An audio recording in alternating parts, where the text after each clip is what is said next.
Yo, what's going on, everybody? It's your boy Champ here, and I want to make this video strictly to 360 fanboys. Now, I'm gonna go ahead and read off. Granted, there's probably more games than this.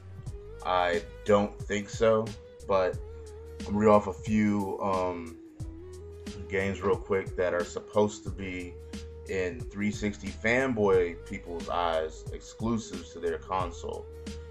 Blue Dragon 2, Crackdown 2, Halo ODST, Halo Reach, Alan Wake, Dawn of Fantasy, Forza 3, Magna Carta 2, Mobile Ops 1 Year War, 99 Nights 2, and Splinter Cell Conviction. Alright, now, first of all, this holiday season, majority of these games are not even coming out. Actually, I think I left out Mass Effect 2, so inject that one in there as well. Majority of these games aren't even coming out this holiday season. Alright, and then at the same time, majority of those games can be played on the PC. Now, wait a second. Let's say we want to look at this from your perspective, to the point that these games are not on your console, it's not on the Wii either, so it is exclusive. Everybody knows the fact that it's not, because you can play it on something else, but let's say that we're looking at it like y'all, okay? Are any of these games really going to be great games? Are any of these games truly great games? I mean, ask yourself that. Are they?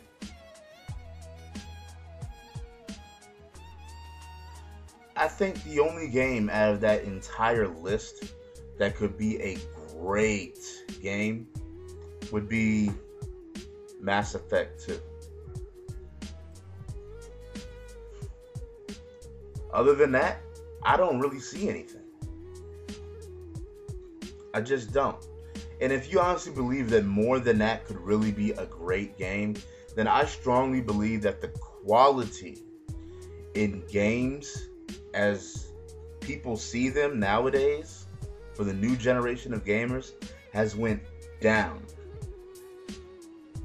And I'm going to explain that. Alright, when I was playing, when I was gaming, well, I'm still gaming now, when I was coming up gaming and shit, first-person shooters weren't being as massively produced as they are today.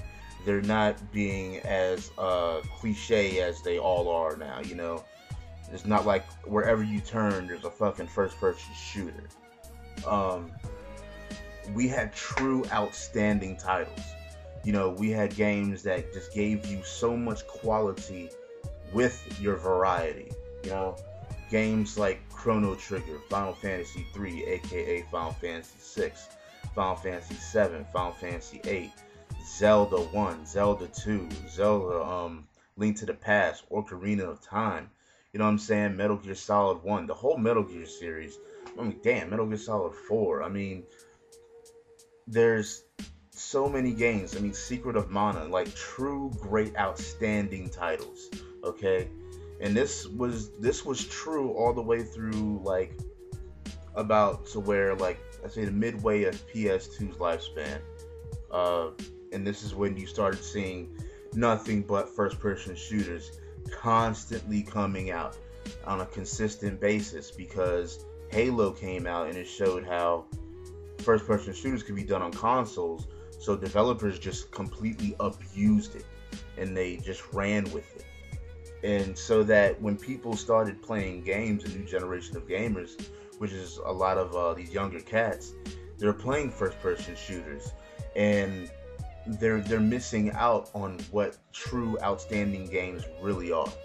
And they're just picking up these first-person shooters and getting that quick fun, and that's what they're used to. They're used to that, and it's. I don't want to say that it's a completely bad thing, but honestly, I mean, you're really at a disadvantage. It's first person shooters, they're just for quick fun, man. You know, they got a campaign, the campaign's good. But beyond that, they don't really provide anything that's truly great. Now, the reason why I just went on that little rant right there is because, personally, that's my look at it. I just feel that's what first person shooters really are.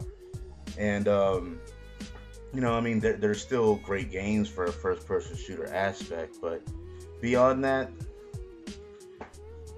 I don't know. I don't really see it any more than that. I still enjoy first person shooters, but the problem is that Xbox has majority of first person shooters, a hell of a lot of them. Now, when you look at this list of games of exclusives that's supposed to be coming out, from now on, pretty much from this year to next year. I mean, really look at it. Blue Dragon 2.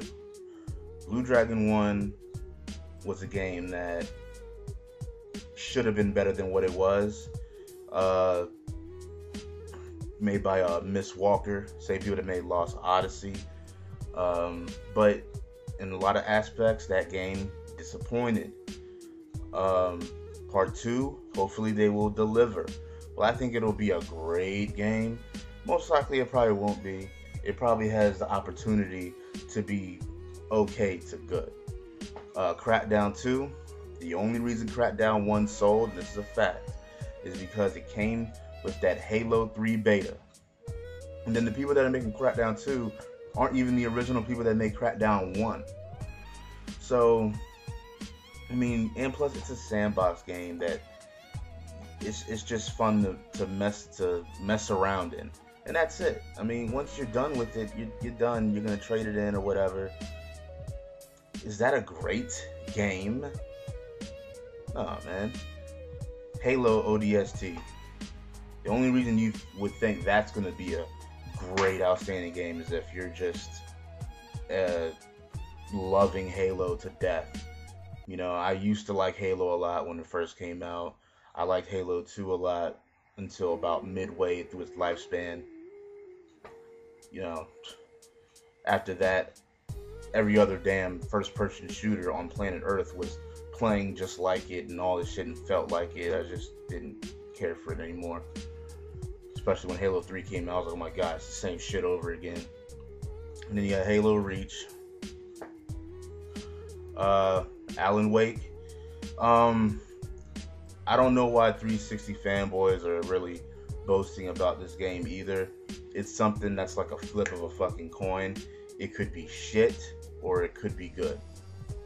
Strongly don't believe it's going to be great. It sure as hell don't look like no damn Dead Space. So I really don't. I don't know. It could be good. Who knows? It looks like one of those toss-ups like Alone in the Dark. Remember all the hype around that Alone in the Dark game? The new one? No.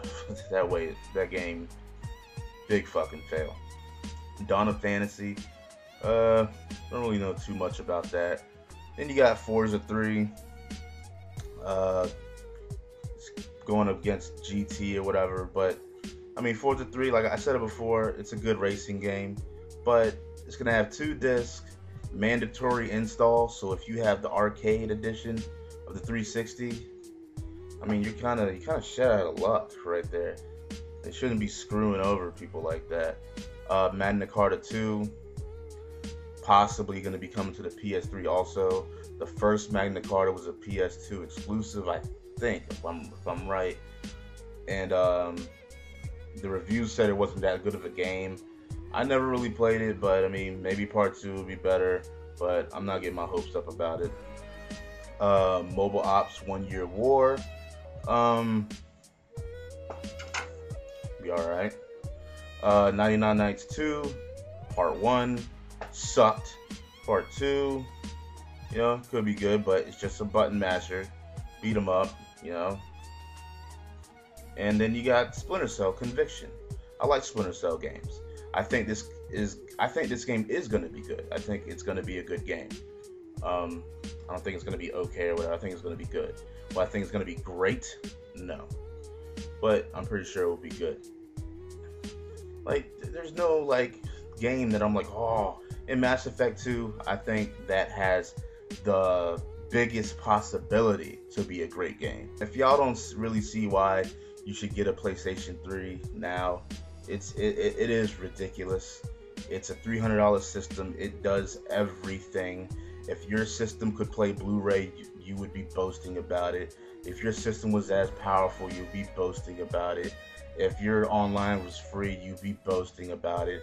So stop being so fucking hypocritical about the whole situation, because you know if you had it, you would fucking love it. And the PlayStation 3 just has a great variety and quality around every single genre. But y'all, that's it. This is Shampoo. I'll holler at y'all later. Peace.